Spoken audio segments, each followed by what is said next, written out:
أفرأيتم ما تمنون أأنتم تخلقونه أم نحن الخالقون نحن قدرنا بينكم الموت وما نحن بمسبوقين على أن نبدل أمثالكم وننشئكم فيما لا تعلمون ولقد علمتم النشأة الأولى فلولا تذكرون أفرأيتم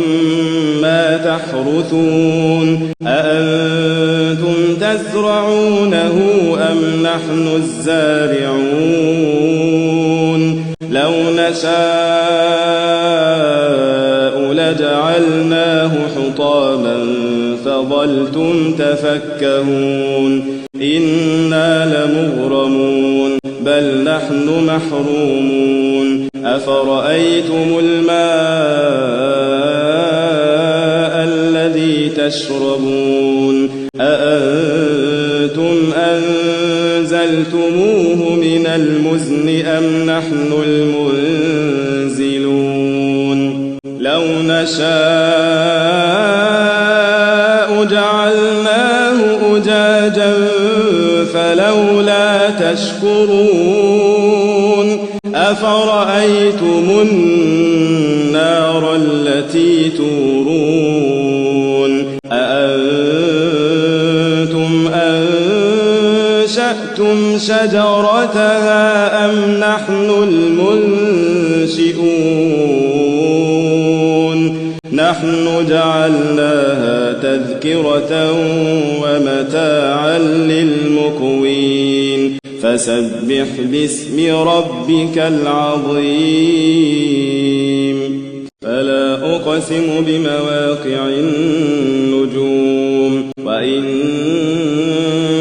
لقسم لو تعلمون عظيم إنه لقرآن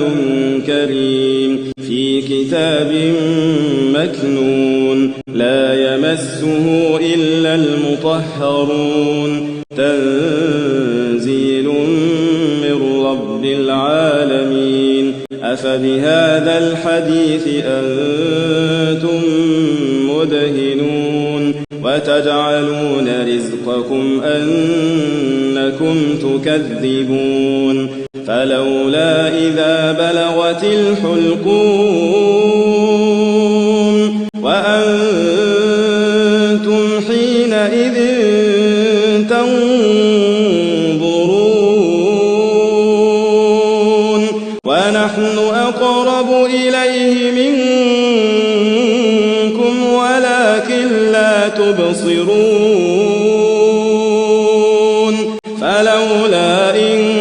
كنتم غير مدينين ترجعونها إن كنتم صادقين فأما إن كان من المقربين فروح وريحان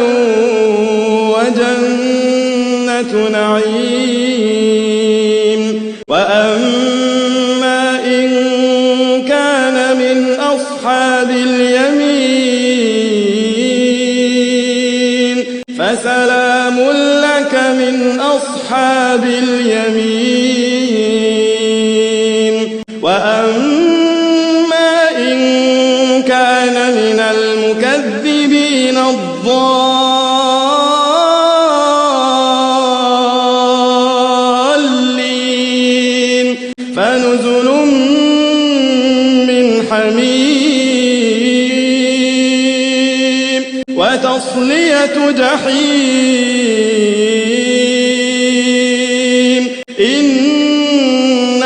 هذا لهو حق اليقين